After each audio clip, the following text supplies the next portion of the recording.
Many traveled along the Santa Fe Trail by stagecoach in the 1800s.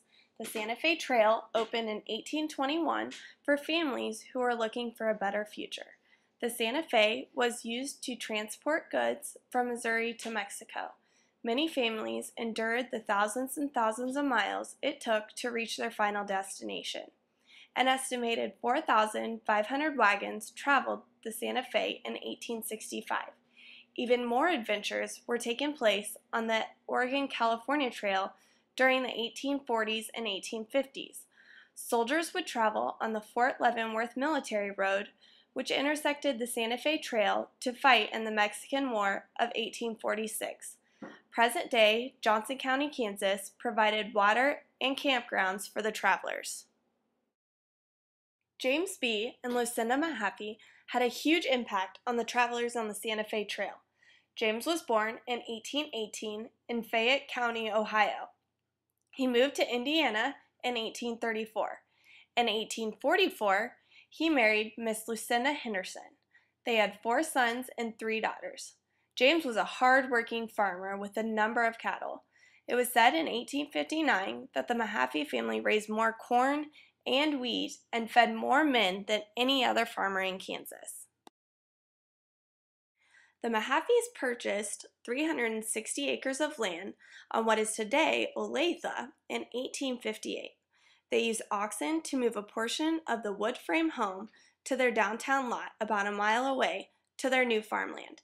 Their family lived in this 1.5-story house until their new home was built in 1865. The Mahaffie farmland was located on the Westport route. This route carried all the traffic of the trails leading out of Westport, Missouri, which included the Santa Fe, Oregon, and California trails.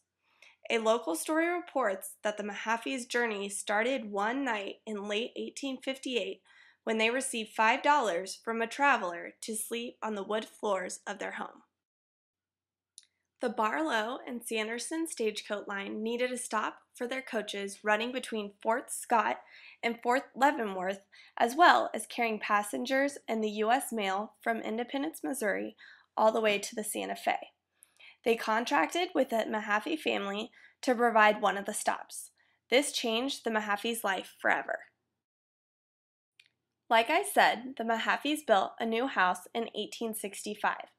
This house was made from 2-foot-thick limestone that came right out of the Mahaffie farmland. This house still stands today. The Mahaffies' home includes a cellar used as a dining hall for stagecoach passengers. From 1865 until 1869, passengers ate their meals in the basement of the Mahaffies' stone home. Serving as many as 100 meals a day in 1867, Lucinda and her daughters had to hire help to serve so many meals. Soon after the Mahaffies' peak of business, the railroad reached Olathe in 1869, closing the doors to the farm. The railroad ended the need for having a stagecoach stop at the farm, but did not end opportunity for the Mahaffie family. The farm continued to prosper, and because of all the land James owned, and as well as all the livestock he tended to, made him and his family one of the most successful settlers of Johnson County. The Mahaffie home and property is now operated and owned by the city of Olathe. It is one of the few stagecoach stops left on the Santa Fe Trail and the only one preserved as a public historic site. The limestone home is still standing, as well as the ice house, which was also made out of the same limestone, and the barn is still standing as well. Many schools around Olathe take field trips to this site as a learning opportunity for children. They have stagecoach rides as well as living history activities. The Mahaffie farm is very close to my home in Olathe.